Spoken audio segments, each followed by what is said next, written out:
Hi, welcome to The Tackle, Nova 937's look back at three of the big moments from the AFL's action for round 9 on the weekend. My name's Joel Gelding. Once was invited to AFL draft camp until they realised they'd sent the letter to, it wasn't to Jeff Golding's house, it was to mine, so didn't get to go. Well, that's unlucky. Jeez, could have been a dream come true for you, Joel. But hey, mate, another huge weekend of footy. With me is former Freo captain Shaun McManus.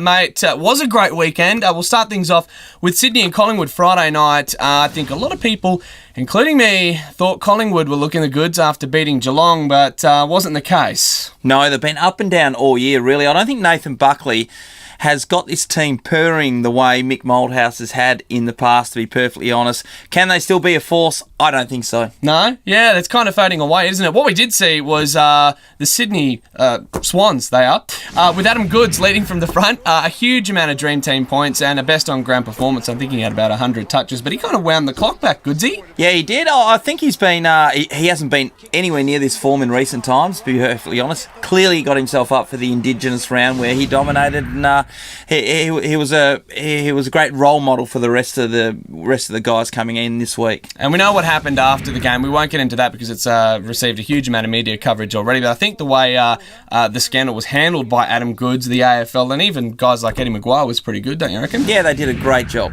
Yeah, and we move on to game number 2, which is Adelaide versus North Melbourne. I had to talk about this one because me, as well as many other people who were just updating their phones, checking the scores, thought it was all over at half-time when North Melbourne were up by roughly 39 points. Well, it was all over at three-quarter time, my friend, because the margin was still 30 points. North Melbourne were doing it on their rear. With 5 minutes to go, 23 points the difference. Adelaide kicked the next 5 goals. Hello, Sailor, they're in. At 30 seconds to go, they needed a goal, and this happened involving Jared Petrenko. Have a look at what he does. He doesn't even pick the ball up. He just gives it a bit of a soccer through.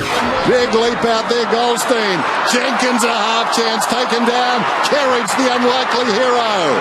Kicks to full forward. Anything can happen here. Here we go. It's a goal. Can you believe it? It's extraordinary. So there you go. Crows steal a victory off the Roos. If you're Brad Scott, if he's rocked up to training with any hair today, I'd be very, very surprised. He was ropeable after the game with good reason too. They're 3-6. And we've got some big news today. Fremantle is officially in the top 4, Shawnee. You've got a huge smile on your face, understandable, after a thrashing of the Melbourne Demons. You must have been happy with that yesterday. Oh, yeah, and it's probably to be expected, to be perfectly honest. What I do like, top 4 already this part of the season, and with so many big-name players on the sidelines, goes well for the second half of the year. Yeah, what are you liking so far about the Dockers? We're 9 rounds in. Just covering the injuries, or is there anything else that stood out so far that you're really enjoying? I think for most people watching Fremantle, they know what they're going to get. They're going to get a hard-nosed team who are going to be very difficult to score against, and it's good to have an identity like that and be recognised for all that kind of hard work.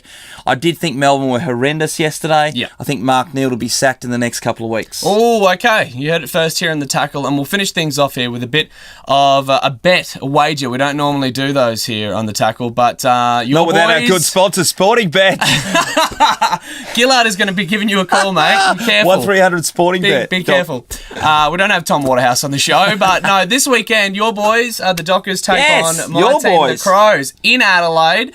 What do you reckon next week for the Tackle? Loser wears the other person's jersey for the whole segment. Done. Good work, there it Joel. is. Look forward to Fremantle getting the victory, my friend. I think you'd look good in yellow, red, and what's our other colour? Blue? Something like that.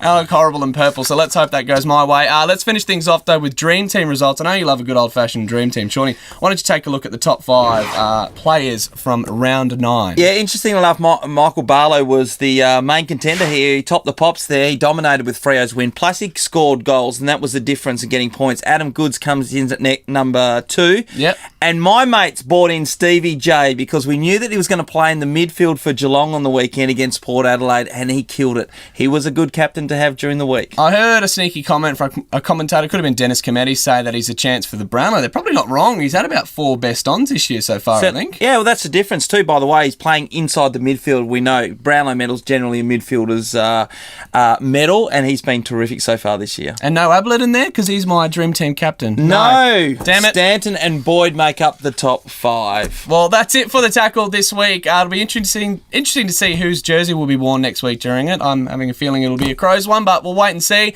Who the West Coast Eagles got this week? Who cares, to be honest? That's it for the tackle. We'll see you next week. Nova.